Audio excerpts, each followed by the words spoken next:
आइए प्रभु, आइए।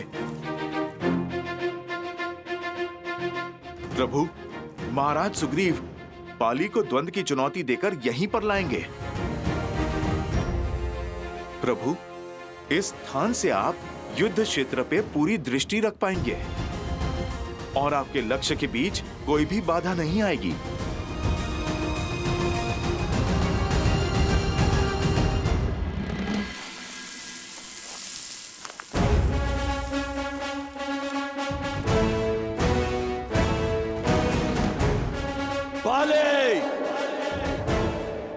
बाहर निकल! कहां चुप के बैठा है कायर?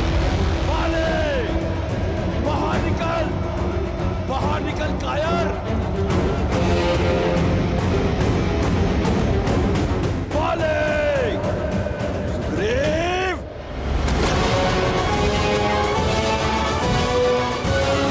रुक जाइए स्वामी। मूर्ख मत बनो तारा। आज मृग स्वयं सिंह की गुफा में आया है। छोड़ो।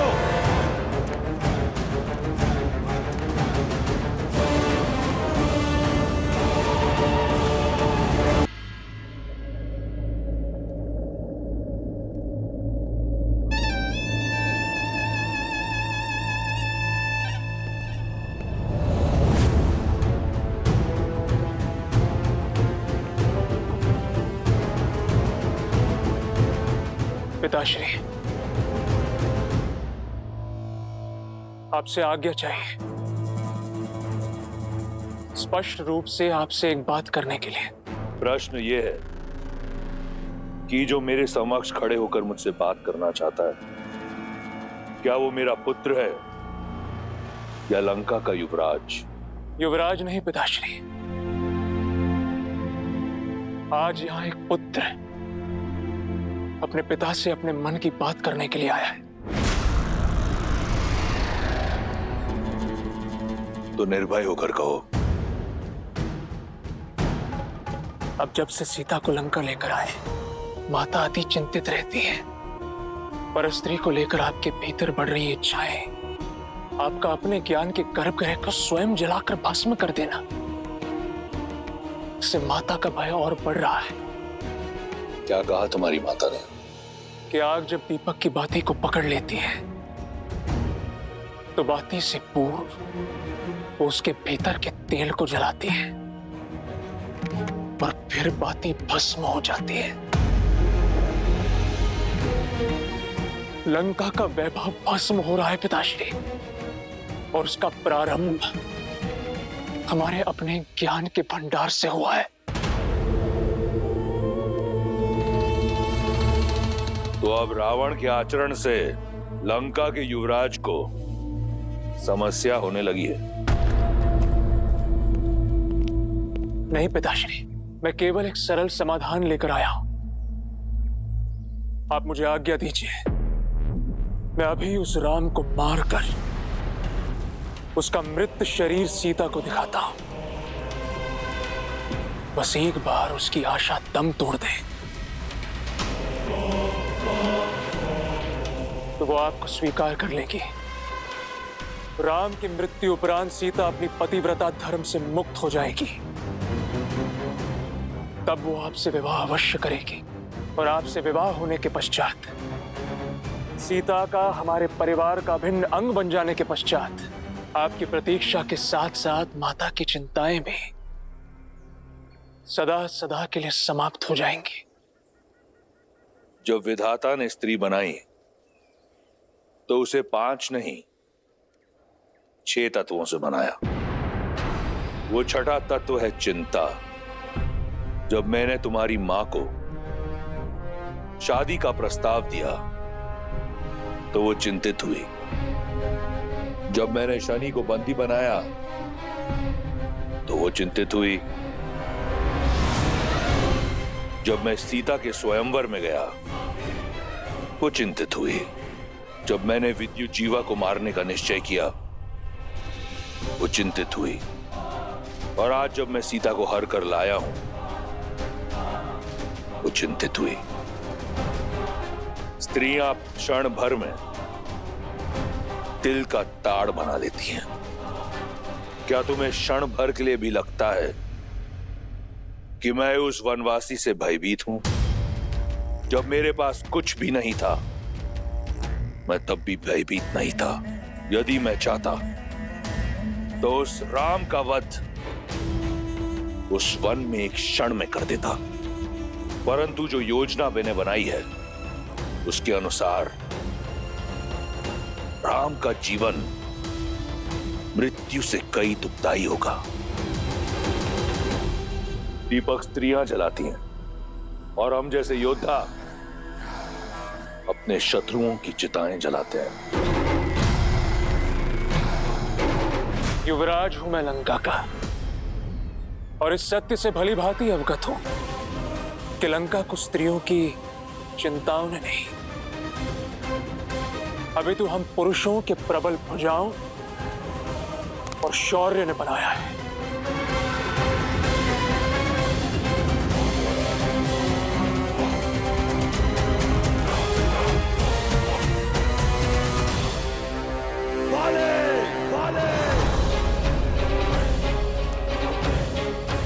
अंगद,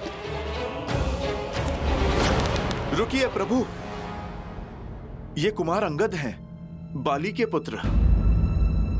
महाराज सुग्रीव भी इन्हें अपने पुत्र की तरह मानते हैं। चाचा श्री, प्रणाम चाचा श्री। यशस्वी भव। आप जानते हैं पिताश्री आपके प्राणों के प्यासे हैं। क्यों आए आप यहाँ? लौट जाइए चाचा श्री। लौट कर ही तो आया हूं।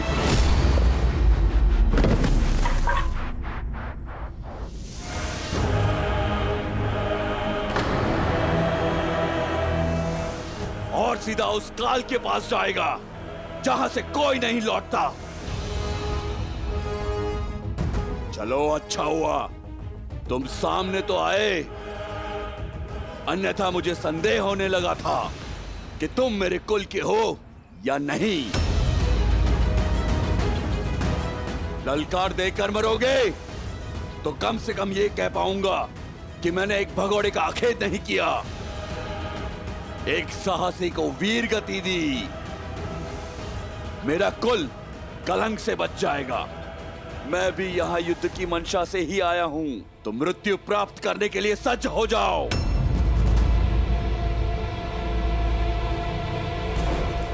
भागता कहां है कायर? आज तेरा अंत निश्चित है।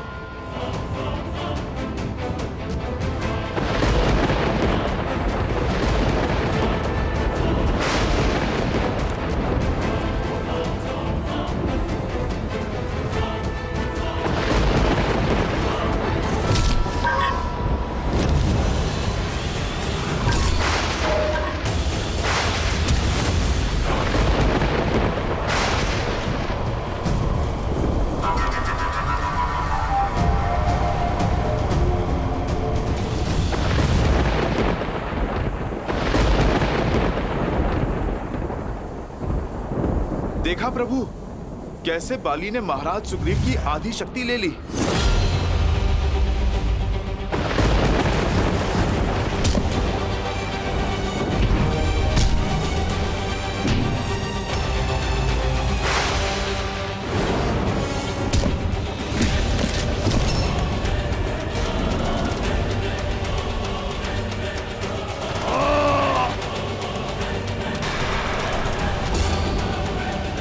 बस इतना ही, और बल लगाओ चित्कार में कायर, और चीखो।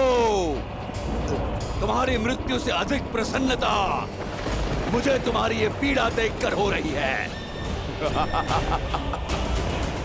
चाहूं तो मैं तुम्हें अभी तिनके की भांति मसल सकता हूं, किंतु मैं ऐसा करूंगा नहीं। जाओ, दूषक की भांति जाकर छिप जाओ अपने बिल में।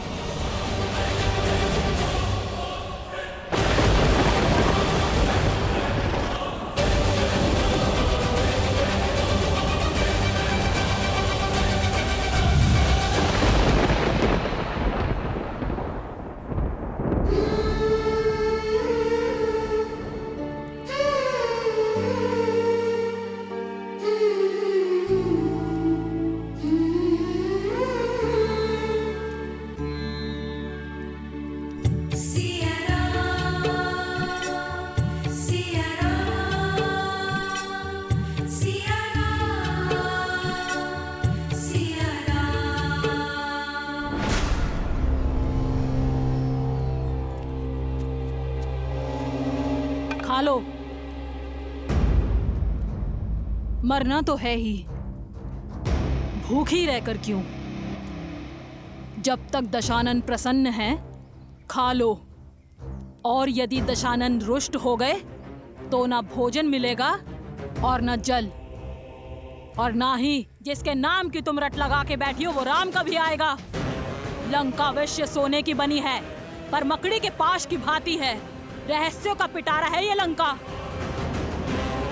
जन्म यहाँ लिया, जीवन यहाँ बिताया, और हमें भी नहीं पता कि ये लंका कितनी बड़ी है और इसमें कितना रहस्य छुपा है।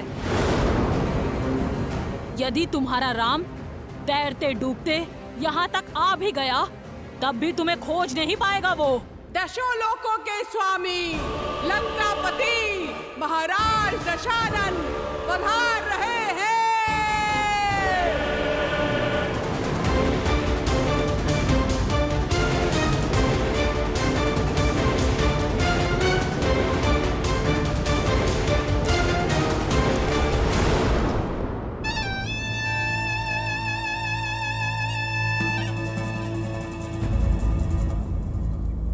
आओ सीता, चलो मेरे साथ। ये मेरा सबसे प्रिय अनुज, मेरा सबसे घनिष्ठ मित्र, मेरे पुत्र समान और मेरा सबसे विश्वासप्रद मंत्री विभीषण है। ये एक वनवासिनी का हरण करने वाले राक्षस का आदेश नहीं, लंकेश दशानन रावण का अयोध्या की महारानी से विनम्र निवेदन है।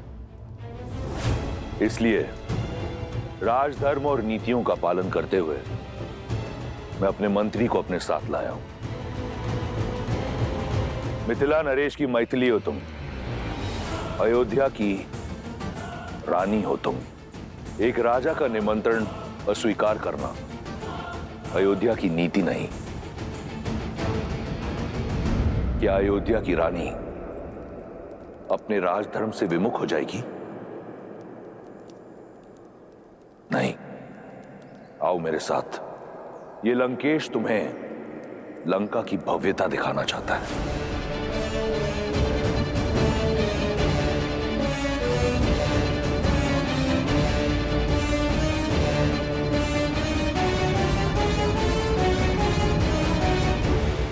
चलो।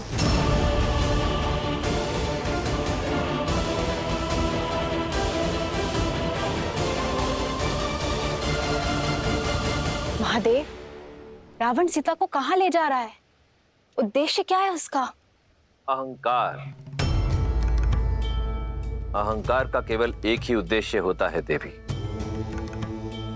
स्वयं को दूसरों से अधिक श्रेष्ठ दिखाना। और रावण का प्रत्येक कर्म देवी सीता के समक्ष स्वयं को श्री राम से अधिक योग्य सिद्ध करने का प्रयास ही तो है, जिसमें वो सफल नहीं होगा। क्योंकि मन में मैल लेकर अनुचित कर्म करने का कितना भी प्रयास किया जाए, उसका फल कभी उचित नहीं होता। रही बात देवी सीता की, तो मिथिला से मिले संस्कार और अयोध्या की गरिमा को अपने आंचल में लपेटे प्रभु श्री राम से मिले प्रेम के बल के सहारे देवी सीता हर बाधा को पार कर जाएंगी। एक बात समझ नहीं आई महादेव, जिस राम नाम के सहारे सीता अयोध्या के राज धर्म का मान रखने के लिए रावण जैसे महापापी के साथ जा रही हैं, वही मर्यादा के पर्याय श्री राम ने अपना मित्र धर्म क्यों नहीं निभाया? बाली को मारने का वचन पूर्ण क्यों नहीं किया? मूक दर्शक बन सुग्रीव की व्यथा देखते रहे। क्यों महादेव, क्यों? देवी अत्यंत व्यथित प्रतीत होती हैं। मर्यादा पुरुषोत्तम है श्री राम, और मर्यादा पुरुषोत्तम की मर्यादा पर कभी संदेह नहीं करते देवी। श्री राम जो भी करते हैं उसके पीछे सदैव एक बड़ा उद्देश्य छिपा होता है। सुग्रीव की सहायता क्यों नहीं की, इसका उत्तर भी शीघ्र मिल जाएगा।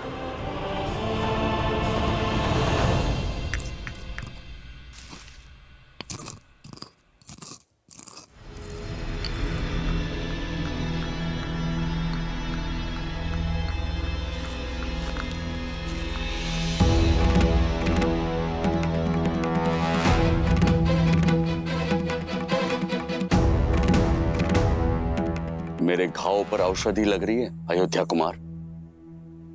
आप क्या नमक छिड़कने आए हैं? लक्ष्मण, तुम्हें बहुत घमंड था ना अपने भाई की शक्ति पर, लक्ष्य पर। क्या हुआ?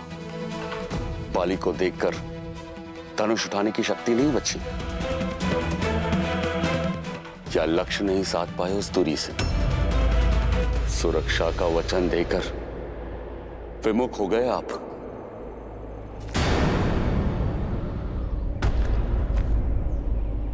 पर आपका भी क्या दोष? बाली के बल से बड़े बड़े योद्धा भी भयभीत हो जाते हैं। आपके हाथ भी भय से कांप गए होंगे। सीमा मत लांघिए वानर राज। भूलिए मत, जिन पर लांछन लगा रहे हैं वो रघुवंशी दशरथ नंदन श्री राम हैं, जिनके शौर्य का तेज ढक सके ऐसा मेघ अब तक जन्म। मन की पीड़ा का बाहर निकलना आवश्यक है। धैर्य रखिए महाराज। जिनका जन्म ही उद्देश्य पूर्ति के लिए हुआ है, वो बिना उद्देश्य कुछ नहीं करेंगे। महाराज, यदि प्रभु ने बाण नहीं चलाया तो उसका कोई कारण अवश्य होगा। क्या कारण होगा हनुमान? और अब क्या मैं अपने मन की व्यथा तक नहीं कह सकता? आप पर आपकी मित्रता का विश्वास का मूल अपने जीवन से चुकाना पड़ सकता था मुझे। ऐसी होती है मित्रता। सच्ची मित्रता तो वो है जो अपने मित्र को हानि से बचाए, उसके प्राण की रक्षा करे, ना ही उसके प्राणों का संकट बन जाए। मित्र, मैंने बाण इसलिए नहीं चलाया मित्र, क्योंकि तुम्हारे प्राण रक्षा करना चाहता था। धनुष मैंने अवश्य उठाया था, लक्ष्य भी साधा था, ना अपना वचन भूला हूं मित्र, और ना ही बाली से भयभीत हुआ हूं। हाँ, भ्रमित अवश्य हुआ हूं। मुझे ये ज्ञात ही नहीं था मित्र कि आप दोनों भाई दिखने में बिल्कुल एक समान हैं। आप दोनों का रूप रंग, भाव भंगिमा, आकार विकार, नाक नक्श इतने समान हैं। ये सत्य है मित्र कि मैं ये निर्णय ही नहीं कर पाया कि आप दोनों में से कौन बाली है और कौन सुग्रीव।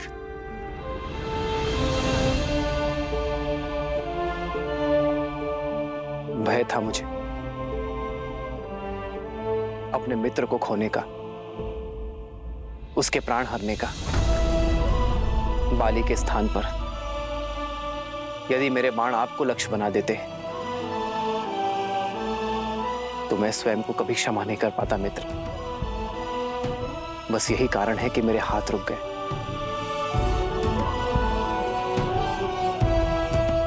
आपके दुख का आभास है मुझे मित्र। मेरे कारण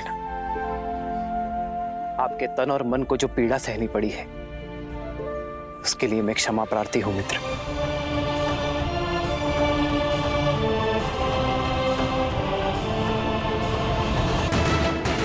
जिनके नाम मात्र से जन्म मरण का भवसागर तर जाए, जिनके दर्शन मात्र से जन्मों का दुख मिट जाए। महाराज, उनके स्पर्श से आपकी पीड़ा तो दूर होनी ही थी। हनुमान, अपने वाक चातुर्य से, अपने प्रेम और अपने आदर से इस नर को नारायण मत बनाओ हनुमान। ये मेरी नहीं, मित्रता की शक्ति है। स्नेह और करुणा रस में डूबी मित्रता अमृत होती है, जो अपने स्पर्श से तन की पीड़ा हर लेती है। ये शक्ति मित्रता की ही है हनुमान, जो एक के बोल दूसरे के मन में उत्साह जगा देते हैं। यदि गुणगान गाना ही है हनुमान, तो मित्रता की करो, क्योंकि मित्रता से बड़ी इस संसार में और कोई शक्ति नहीं है। आप पर, आपकी मित्रता पर संदेह करने का पाप किया है मैंने। मुझे क्षमा कर दीजिए। बताइए, क्या आदेश है मेरे लिए? मित्र, आप बाली को पुनः युद्ध के लिए ललकारेंगे।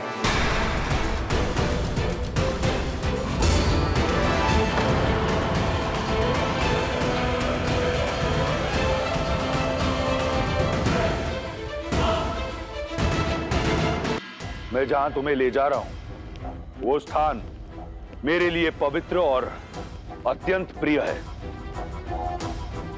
लंका का सभागार। देखो, देखो इसकी भव्यता।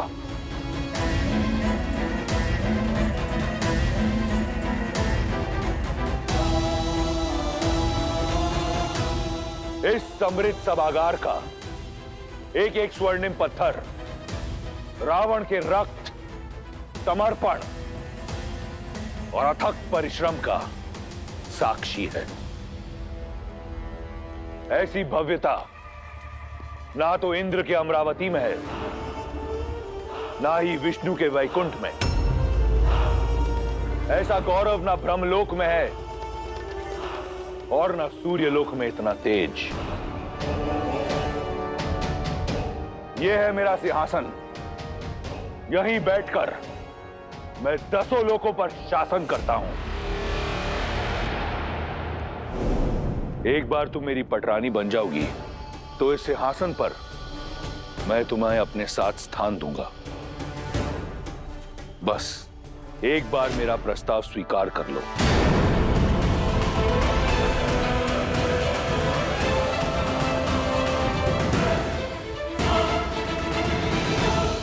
ये सम्मान, ये प्रतिष्ठा मैंने अपने बल पर अर्जित की है। तुमने केवल 10 लोकों के स्वामी को देखा है, एक रक्षराज को देखा है। आज तुम दशानन को जानोगी।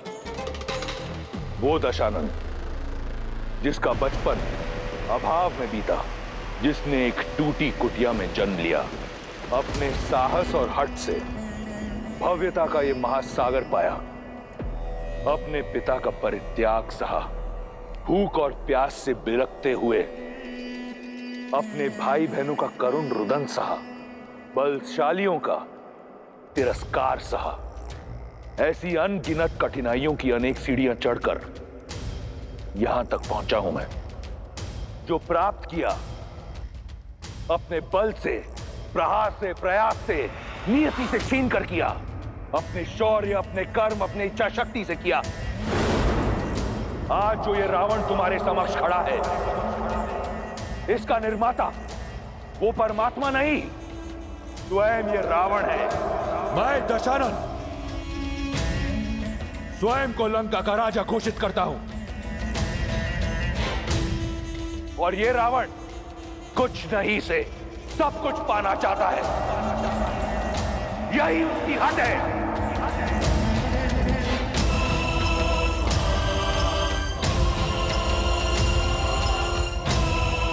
बस यही है लंकेश दशानन रावण की कथा, उसकी विजय गाथा। तुम्हारे राम की कथा क्या है?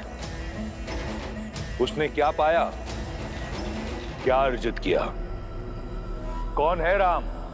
रघुवंश का कुल दीपक, राजा नेमी का पुत्र, राजमहल में जन्म लिया, सोने की थाल में रसोइयों से बना 56 भोग खाया।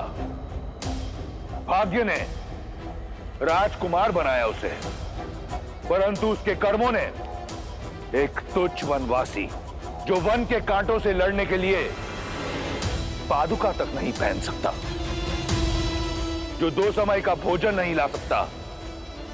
अरे पति वो जो अपनी पत्नी की सुरक्षा कर सके, पुरुष वो जो अपनी स्त्री को श्रृंगार दे सके। क्या दिया है उस राम ने तुम्हें सीता? ऐसा क्या है कि तुम उस तुच्छ वनवासी से प्रीत लगाकर बैठी हो? ऐसा क्या है कि तुम दशानन को पाने का अवसर खो रही हो? क्या है राम मेरी तुलना में?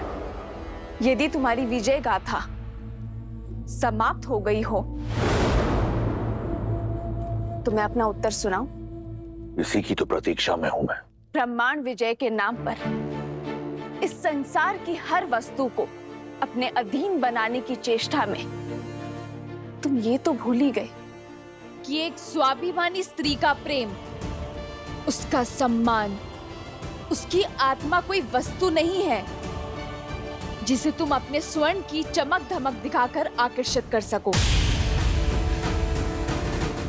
जब अपनी इच्छा से अपने श्री राम के लिए उनके साथ चली इस 13 वर्ष की वन यात्रा में एक बात तो स्पष्ट हो गई है रावण, कि एक स्त्री को जीने के लिए सुविधा और संसाधन नहीं, एक साथी का निस्वार्थ और समर्पित प्रेम चाहिए। इस संसार में सबसे बहुमूल्य धन है अपने साथी के साथ बिताए हुए सुख के क्षण, और जो क्षण मैंने श्री राम के साथ बिताए हैं उससे अधिक मूल्यवान तो तुम्हारी इस संपूर्ण लंका के स्वर्ण भी नहीं है। सीता की समृद्धि, श्री राम का प्रेम, उनका साथ है।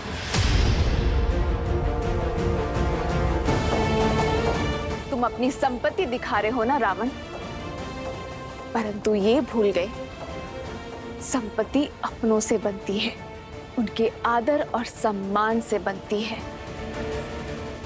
भय से नहीं। तुम्हारे भाई है ना ये, कितना प्रेम और कितना सम्मान करते हैं ये तुम्हारा, या केवल भय है इन्हें तुमसे?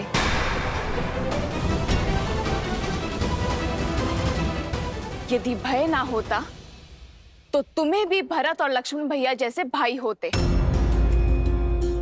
एक भाई जो अपने भाई की चरण पादुका को अपने मस्तक पर ढोकर उनके नाम से अयोध्या का राज्य चला रहा है।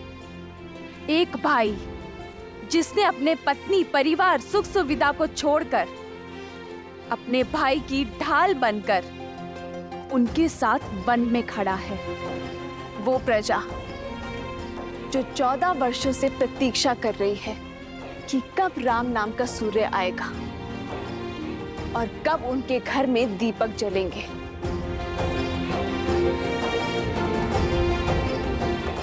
क्या है तुम्हारे पास एक भाई जो केवल भय से तुम्हारे साथ है, जिसके मन में और मस्तक में किसी और की भक्ति और किसी और के नाम का तिलक लगा है। एक वो भाई जिसे लालच के कारण तुमने जीवन भर के लिए निद्रा के पाश में बांध दिया है। वो पुत्र जिसे संस्कार नहीं दिए तुमने, पर शस्त्र बनाकर पाला है उसे। श्री राम से बड़ा ना कोई धन है और ना कोई रत्न।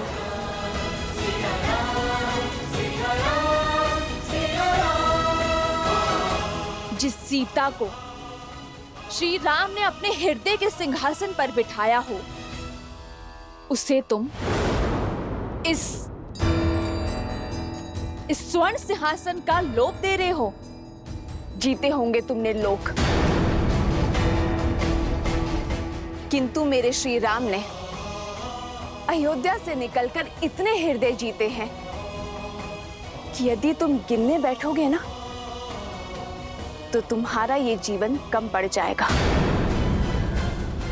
तुम इन स्वर्णिम शिलाओं पर दम ले रहे हो। मेरे श्री राम ने शिलाओं में प्राण दिए हैं। प्रेम वो धागा है, वो बंधन है जो हर लोभ, हर लालसा से परे है। अपनी समृद्धि को बढ़ाने में ध्यान केंद्रित करो रावण, किसी और की स्त्री को अपना बनाने में नहीं, क्योंकि समृद्धि की परिभाषा प्रेम और आदर है, जो मेरे मन में श्री राम के लिए अपार है। अब भी समय शेष है रावण, क्षमा मांग लो मेरे श्री राम से।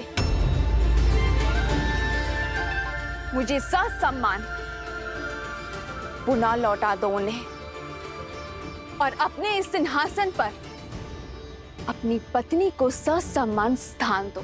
नहीं आएगा तुम्हारा राम, आएंगे, मेरे राम आएंगे। विश्वास को बांध कर रख सके ऐसा कोई पाश नहीं, प्रेम पार ना कर सके ऐसा कोई सागर नहीं। मेरे श्री राम आएंगे मुझे लेने।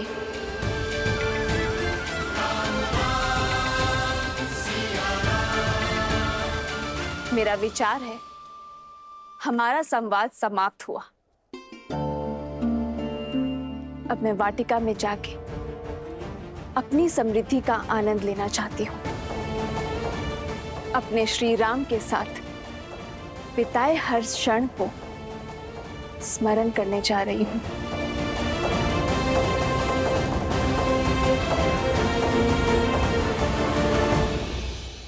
रुको सीता,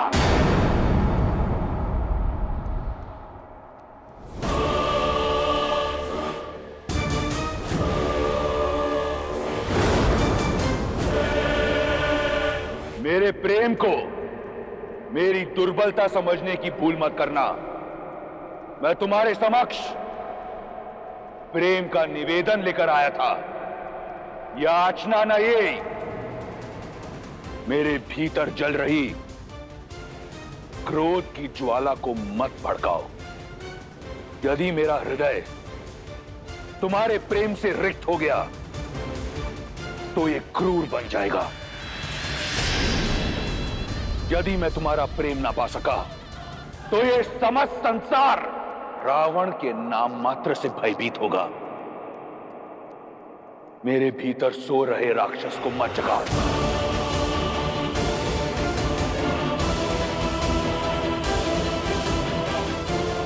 जिस रावण के समक्ष तुम राम के गुण गा रही हो वो कोई साधारण राक्षस नहीं, राक्षराज रावण है। यदि मैं चाहूं तो इसी क्षण तुम्हारे राम का वध करके तुम्हारे मस्तक से यह सिंदूर मिटा सकता हूं, तुम्हारी गरिमा को कटोट सकता हूं, तुम्हारे सम्मान को रौंद सकता हूं। यह केवल मेरा प्रेम है जिसने मुझे रोका हुआ है। आने दो तुम्हारे राम को, मेरा सागर डुबा देगा उसे। स्मृतियां सजाना चाहती हो ना? जाओ, जाकर सजाओ, क्योंकि अब अपने राम को देख तो नहीं पाओगी तुम। विभीषण, इससे पहले कि मैं इसका अध्याय यहीं समाप्त कर दूं, ले जाओ इसे। लंका में तुम्हारे इस भाई का समय समाप्त होते हुए देख सकती हूं मैं। और जब छत गिरती है ना तो दीवारें भी नहीं बचती विभीषण जी। विभीषण!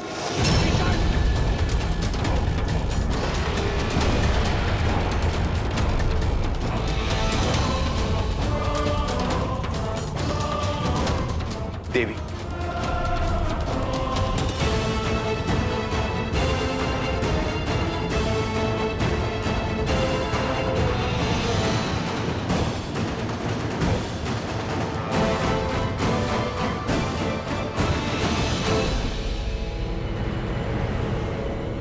तिनके की भांति कुचल दिया मैंने आज उस विश्वासघाती सुग्रीव को।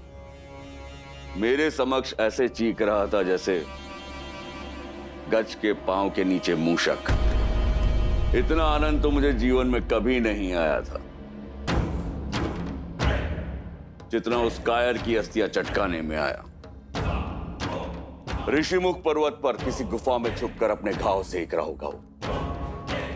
समझ आया पुत्र अंगद? ये वीर भोग वसुंधरा है, अर्थात वीर को हर सुख भोगने का अधिकार होता है। बल सदा विजय होता है। अब वो भगोड़ा मुझे अपना मुख कभी नहीं दिखाएगा। बाहर निकल। कहाँ छुपा बैठा है कायर? बाहर आ, युद्ध कर मुझसे। भाले, बाहर आ, युद्ध कर मुझसे।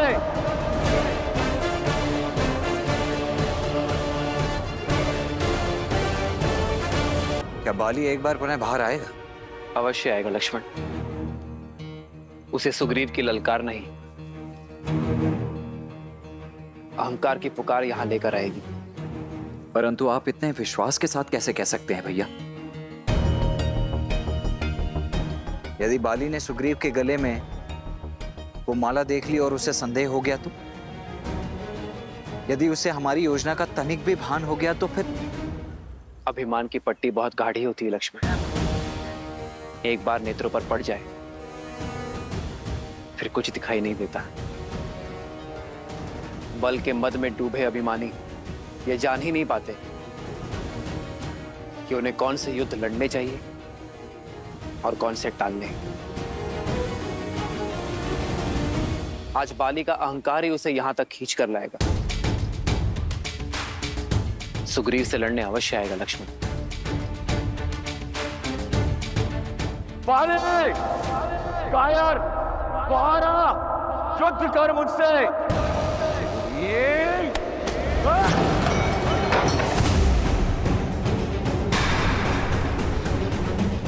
प्रतीत होता है सुग्रीव को हारने में आनंद आने लगा है। एक बार मृत्यु का सामना करके दोबारा लौटाए वो।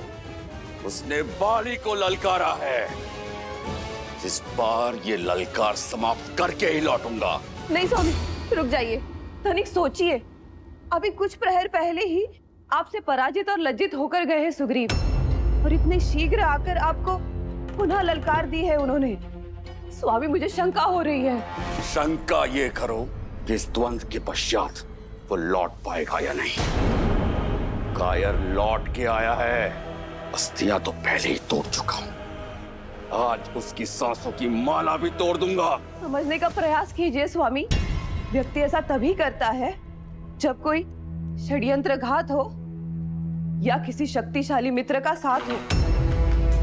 और गुप्तचरों ने हमें सूचित भी किया है कि सुग्रीव ने श्री राम के साथ संधि कर ली है।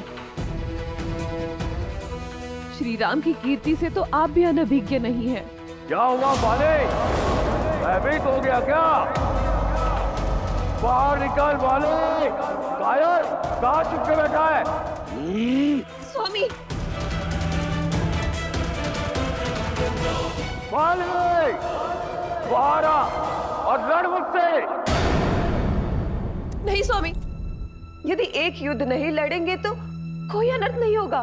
श्वेत वस्त्र पर कीचड़ का एक छींटा भी बहुत बड़ा दिखता है तारा।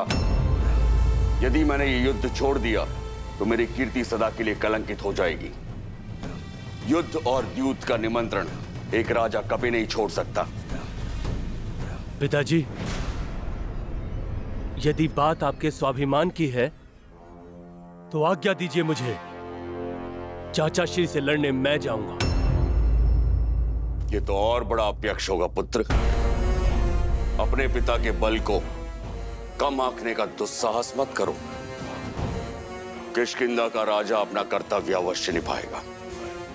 आज तो सामने सुग्रीव खड़ा है। कल को यदि युद्ध की ललकार तुमने भी लगाई तो मैं तुमसे भी युद्ध